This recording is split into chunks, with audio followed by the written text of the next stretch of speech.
Chapter 10 है vectors. It's a part of 3 dimensional geometry.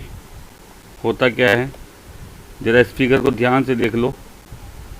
3 dimensional geometry में आइए, ये एक्स एक्सिस, ये वाई एक्सिस और ये जेड एक्सिस। और जब मैं इसके हर एक को उसके अंदर प्लेन को अगर मैं मिलाता हूँ तो ये आपका एक क्यूबॉइड बनता है। जैसे आप रूम में बैठे हैं आप अपने, तो that is in 3 dimensional geometry. ठीक है। यस।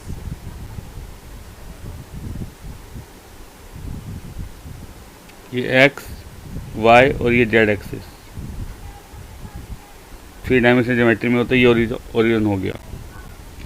तो वेक्टर्स का कहाँ से अराइज हुआ है। व्हाट इज वेक्टर क्वांटिटी, सब जानते हैं। जिसका डायरेक्शन और मैग्नीट्यूड दोनों होते हैं वो वेक्टर क्वांटिटी होती है। डायरेक्शन एंड मैग्नीट्यूड, जिसमें डायरेक्शन और मैग्नीट्यूड दोनों होंगे वो हमारी वेक्टर क्वांटिटी होगी। वेक्टर्स में काउंट होगा। जैसे आप कोई किसी को डायरेक्शन वाइज एक्सप्लेन करते हो, बताते हो कि यहाँ जाना है, वहाँ से इधर मुड़ना, इधर मुड़ना, तो जब आप डायरेक्शन एक्सप्लेन करते हो that mean you are using vectors. Real life में तो कोई इसका पर्टिकुलर यूज़ नहीं है, लेकिन हाँ, अगर हम जैसे हवाई जहाज उड़ा रहे हैं या शिप को ट्रैवल कर रहे हैं तो वहाँ पे हम डायरेक्शंस को और लेंथ को कवर करते हैं, तो वहाँ पे हमारा ये यूज़ होता है वेक्टर्स। ठीक है। लॉन्गिट्यूड लैटिट्यूड वगैरह बताकर डायरेक्शन को मेजर, किस डायरेक्शन में जाना है, कितनी डिस्टेंस कवर करनी है, वहाँ पे इसका यूज़ होता है वेक्टर्स का। Is that clear? क्लियर है जी? यस। तो इसमें एक आता है ऑक्टेंट। ऑक्टेंट मतलब जैसे 4 खाने ऊपर होते हैं 4 नीचे होती हैं, तो ये हमारा क्या बना देता है, ऑक्टेंट बना देता है। First, second, third, fourth, fifth, sixth, seventh, eight, ये 4 ऑक्टेंट है। 8 ऑक्टेंट है। पहले 4, आखिरी 4। इन पहले 4 में जेड ऊपर होता है, अबव एक्स एक्सिस इसलिए पॉजिटिव, और आखिरी 4 में जेड जो है वो नीचे होगा, नेगेटिव में आ जाएगा, मतलब ऐसे नीचे डाउनवर्ड चलेगा। इसको इधर लिया, उसको इधर ले गया, तो इस तरह 4 खाने ऊपर बन गए और 4 खाने नीचे बन गए। ठीक है जी।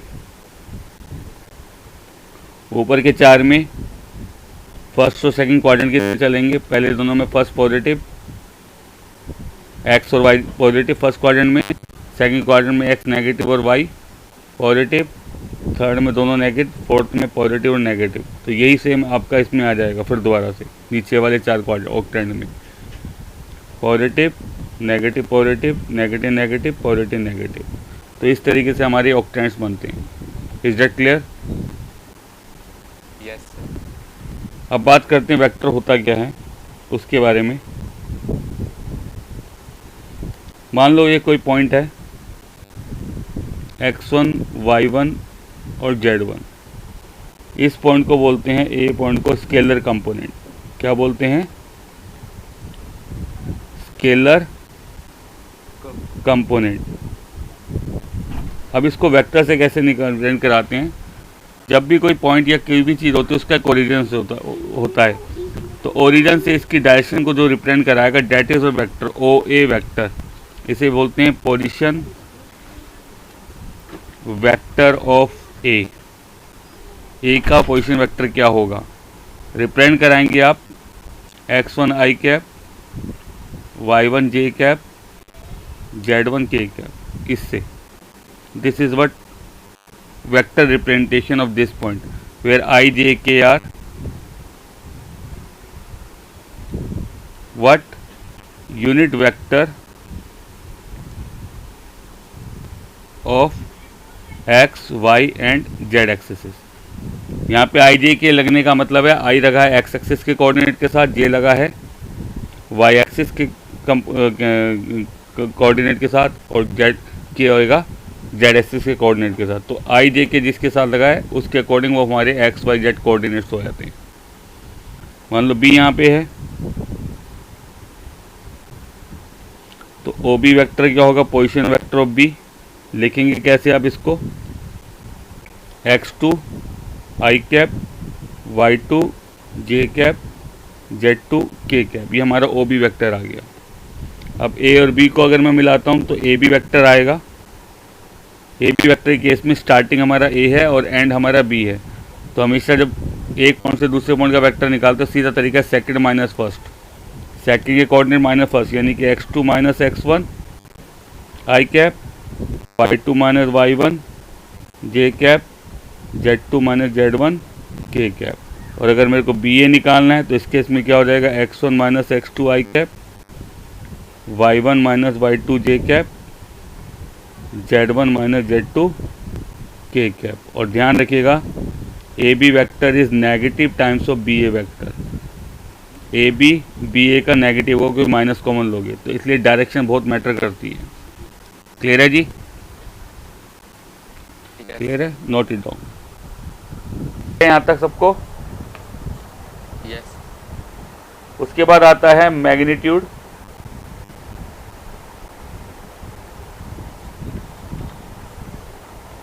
हमारा ओ ए वैक्टर क्या आया था बेटा, x1 आई कैप प्लस y1 जे कैप, z1 के कैप। मैग्नीट्यूड क्या होता है, लेंथ होती है, लेंथ या डिस्टेंस। तो अगर मेरे को ओ ए का मैग्नीट्यूड निकालना है तो अंडर रूट में लिख दूंगा मैं सीधा, इसका स्क्वायर प्लस इसका स्क्वायर प्लस इसका स्क्वायर। अगर मान लो A B O B vector हमारा क्या है, x2 i cap, y2 j cap, z2 k cap, तो ओ बी का अगर मैं मैग्नीट्यूड निकालूंगा क्या होगा बेटा, x2 का स्क्वायर, y2 का स्क्वायर प्लस z2 का स्क्वायर। ए बी वैक्टर क्या था हमारा, x2 माइनस x1 आई कैप, y2 माइनस y1 जे कैप, z2 माइनस z1 के कैप। ये नोटेशन है। अगर मैं ए बी की लेंथ निकाल रहा हूँ, मैग्नीट्यूड निकाल रहा हूँ, तो अंडर रूट में ये आएगा हमारा x2 माइनस x1 का whole square, y1 minus y2 का whole square, z1 minus z2 का होल स्क्वायर। देखो डिस्टेंस फॉर्मूला याद है, sorry y2 minus y1 z2 minus, distance formula याद है बेटा, वही लग रहा है। तो मैग्नीट्यूड क्या होता है, वो लेंथ ही होती है। अगर मेरे को बी ए निकालना है तो बी ए वैक्टर था हमारा x1 minus x2, y1 minus y2 और z1 माइनस z2 का होल स्क्वायर। तो ए बी का मैग्नीट्यूड और बी ए का मैग्नीट्यूड जो है वो इक्वल होता है, बट ए बी का वेक्टर और बी ए का वेक्टर इक्वल नहीं होता है।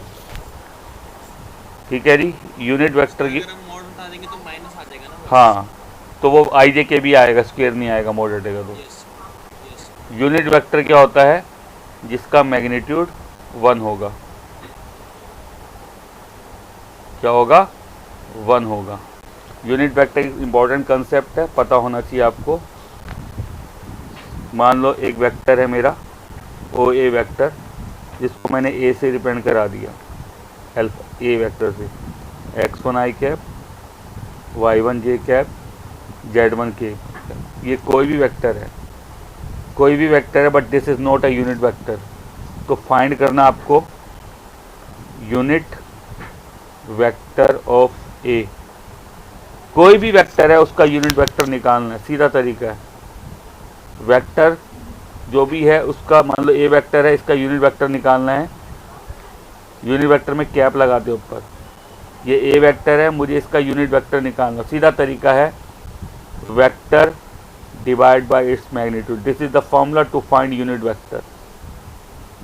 ठीक है जी, तो वेक्टर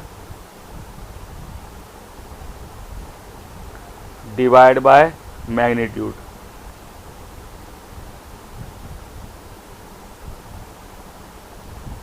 और अलग अलग कर दूंगा, x1 upon under root of x1 square, y1 square, z1 square, I cap under root of x2 square, y2 square, z2 square, J cap z1 upon x1 square, y1 square, z1 square.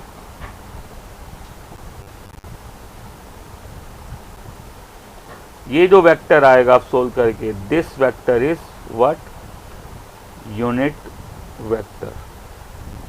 Clear है? Clear है जी? Yes, sir.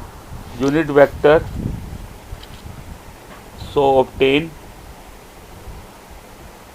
is always parallel to given vector। ये जो ए vector है, ये तो ए vector है which is not unit vector, और ये यूनिट वेक्टर है। ये वेक्टर और ये वेक्टर दोनों क्या हैं, एक दूसरे के पैरेलल होंगे ऑलवेज। क्या होंगे? पैरेलल। ये आपको ध्यान रखना है। Is that clear? Yes, sir. Sir क्या पैरेलल हो गए?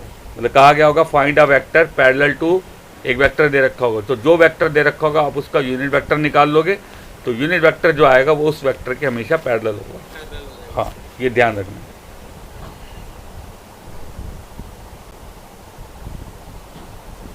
रिकॉर्डिंग में चलाए रहो। मान लो ये वेक्टर हमारा ए वेक्टर से रिप्रेजेंट करा दिया 3i 2i माइनस जे प्लस 3k। मुझे इसका मोड निकालना है, सीधा अंडर रूट में डाल दूंगा इसका स्क्वायर, -1 का स्क्वायर, 3 का स्क्वायर। सोल्व कर ले इसको,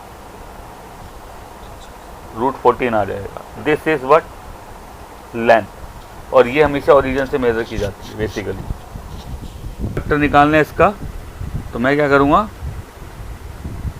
जो भी ये वेक्टर है उसको डिवाइड करूँगा √14 से और अलग अलग कर लेंगे। 2/√14 आई कैप माइनस जे -1/√14 जे कैप 3/√14 के कैप।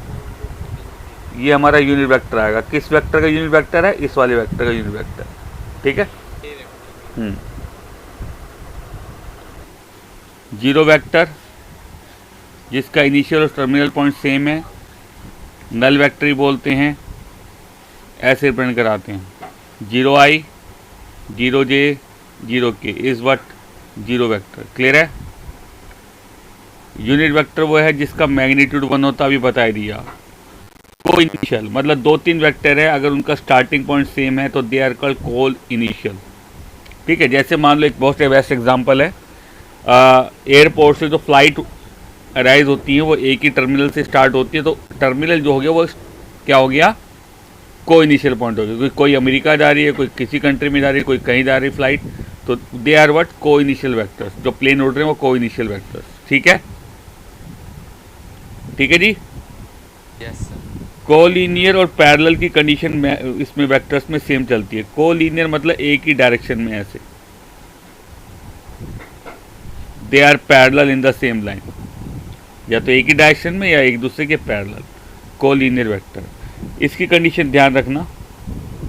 दो वेक्टर हैं, ए वेक्टर और बी वेक्टर, आर कोलिनियर या पैरेलल अगर दोनों वेक्टर को डिवाइड करके क्या आए? कोई कांस्टेंट आए। कांस्टेंट को मैथमेटिक्स में लैम्बडा से रिप्रेजेंट कराते हैं, यानी कि A vector upon B vector is lambda. Lambda कोई भी कांस्टेंट आ सकता है। ठीक है? या A vector is what? Lambda times of B vector. This is the condition of two vector when two vector are parallel और कोलिनियर। क्लियर है? Yes. इक्वल वेक्टर बिल्कुल इक्वल होंगे, मैग्नीट्यूड भी, डायरेक्शन भी सेम होगी। नेगेटिव वेक्टर डायरेक्शन अपोजिट होंगी। मान लो ए वेक्टर है और बी वेक्टर है, एक दूसरे के अपोजिट डायरेक्शन में, तो A is negative times of B vector. मतलब ए इधर है और बी इधर डायरेक्शन में आ रहा है, तो that is what? They are what? Negative vectors. ठीक है बेटा? ठीक है?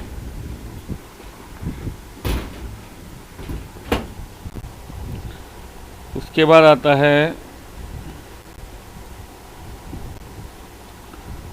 Section formula. ठीक है? मान लो ए वेक्टर है x1 आई कैप, y1 जे कैप, z1 के कैप। बी वेक्टर है x2 i cap, y2 j cap, z2 k cap. C vector divide कर रहा है m1:m2 की रेशियो में इंटरनली। तो जो सी वेक्टर होगा वो होगा m1 B vector plus m2 A vector upon m1 plus m2। अगर सी डिवाइड कर रहा है m1:m2 की रेशियो में एक्सटर्नली, तो सी वेक्टर जो आएगा उस बीच में माइनस आ जाता है,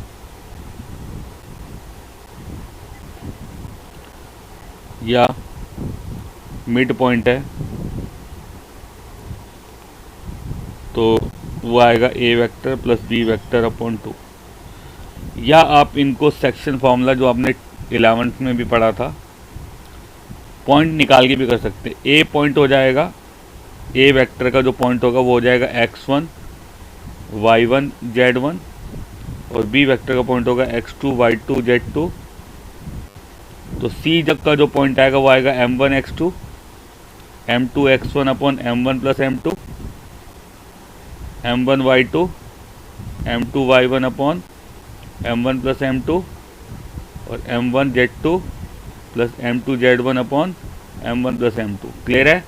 ये है इंटरनली का। सी डिवाइड कर रहा है ए और बी को, मिलाने वाली लाइन को m1:m2 की रेशियो में इंटरनली। एक्सटर्नली आएगा तो माइनस हो जाएगा बीच में। ठीक है जी, क्लियर है सबको? Yes sir.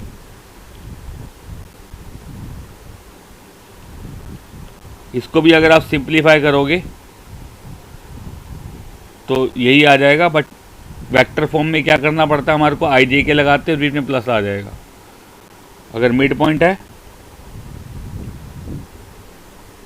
ये एक्सटर्नली का है, और अगर मिड पॉइंट है तो सी आएगा x1 plus x2 upon 2, y1 plus y2 upon 2, z1 plus z2 upon 2। ये हमारे फॉर्मूला हैं। ठीक है जी, सेक्शन फॉर्मूला। ठीक है, अब इसमें एक लास्ट कंसेप्ट आता है बेटा, D Rs, direction ratios and DCs, direction cosine. Cosine stand for cos.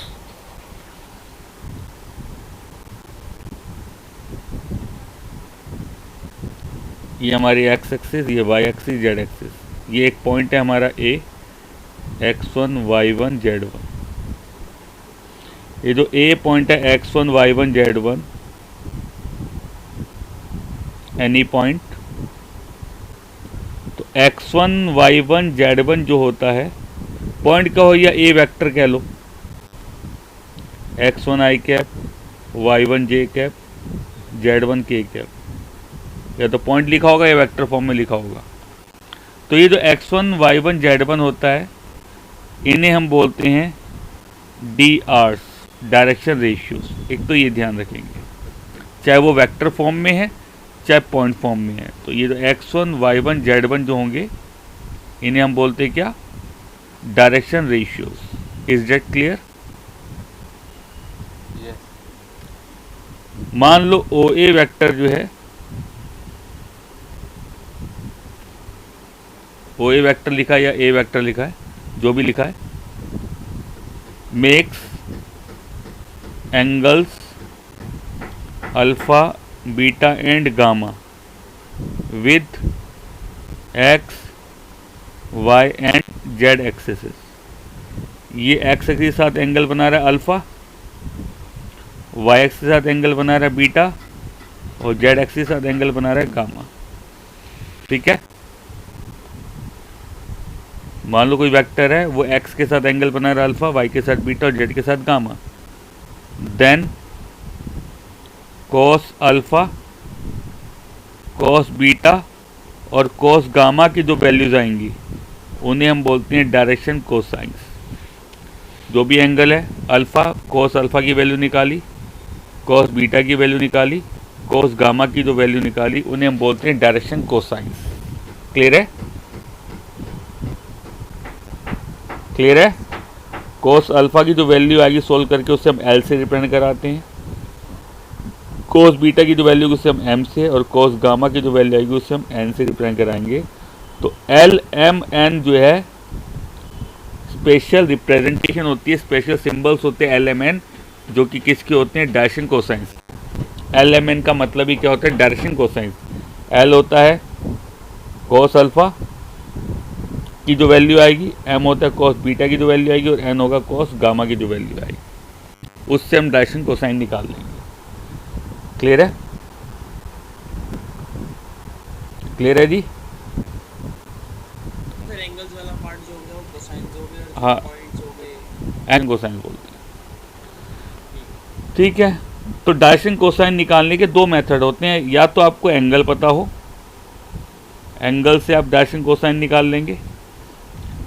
If angles not known, only vector given, then this is find as.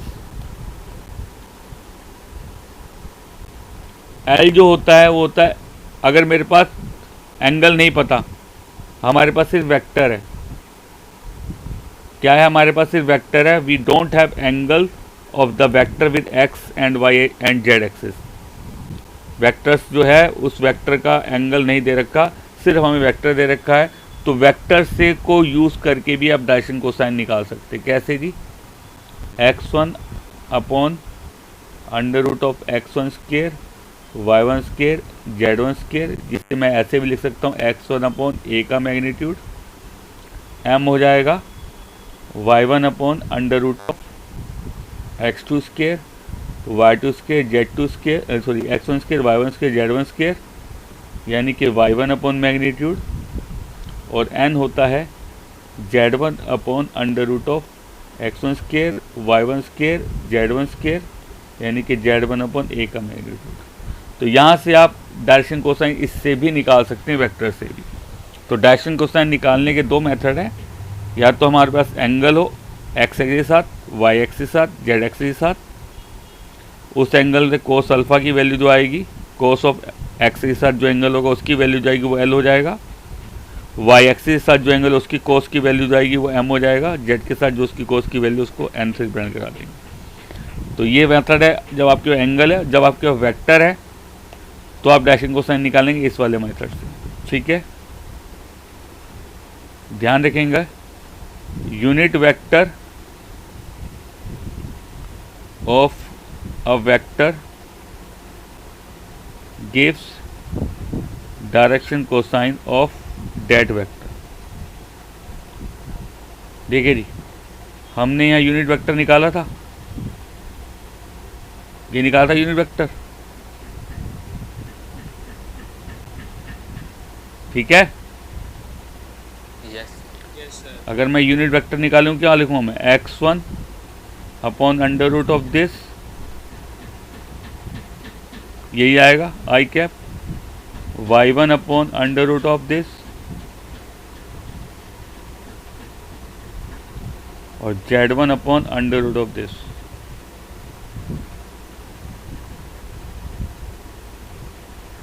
This term is what, ये L के equal है, ये M के equal है, check कर लो ऊपर, और ये N के इक्वल है।